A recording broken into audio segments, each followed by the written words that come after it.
Welcome to Green Flags Only, and on today's episode we will be talking about emotional neglect, the silent relationship killer. Emotional neglect doesn't always look like pain. Sometimes it looks like peace. No fights, no drama, just distance. It's the quiet kind of heartbreak, when someone you love stops showing up emotionally, even though they're still right there beside you. You tell yourself it's just a phase, that they're busy, that maybe you're asking for too much. But over time, the silence starts to feel heavier than words. And what was once love begins to feel like loneliness. Today, we're talking about emotional neglect, the silent killer of relationships, and one of the hardest forms of emotional pain to recognize. Part 1.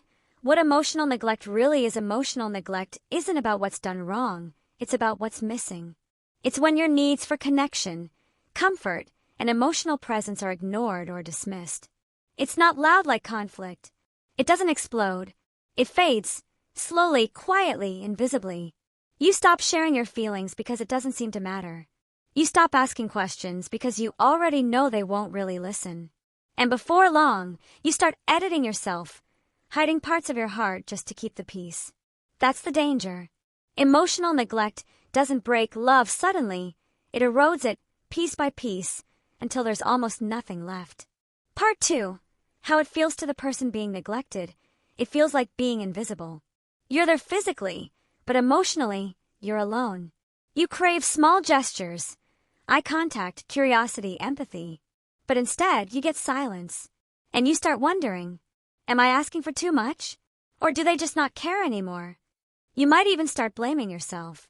But emotional neglect isn't about being too needy. It's about being human, and needing connection is part of being alive. When someone you love doesn't meet you emotionally, it leaves an emptiness that words can't fill. And over time, that emptiness turns into resentment, withdrawal, and eventually disconnection. Part 3. The other side for the person causing emotional neglect. It's often unintentional. They might not realize they've pulled away. Maybe they're stressed, emotionally unavailable, or grew up in a home where emotions were never talked about.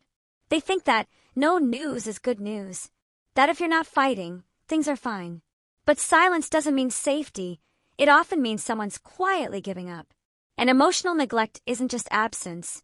It's the loss of emotional safety, where one partner feels unseen, unheard, and unvalued. Healing begins when the neglectful partner realizes that presence isn't about being in the same room. It's about being emotionally available. Part 4. The slow damage. The real danger of emotional neglect is how it changes the person on the receiving end. They stop expecting. They stop reaching out. They stop believing that love can feel warm and safe. And that's when emotional detachment begins. You can love someone deeply and still feel disconnected from them when your emotional needs are ignored. Over time, both partners start to live parallel lives, together but apart. That's why emotional neglect is called the silent killer. It doesn't destroy love violently, it lets it die quietly. Part 5. Healing after neglect. Healing from emotional neglect starts with awareness. If you're the one feeling neglected, name what's missing. Not with blame, but with honesty. Say things like, I miss feeling close to you, or I need more emotional connection.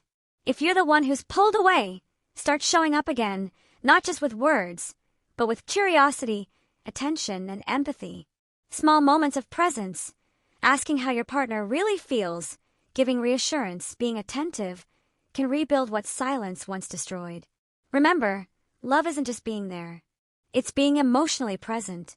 Because neglect doesn't happen from lack of love, it happens from lack of awareness. And awareness is where healing begins.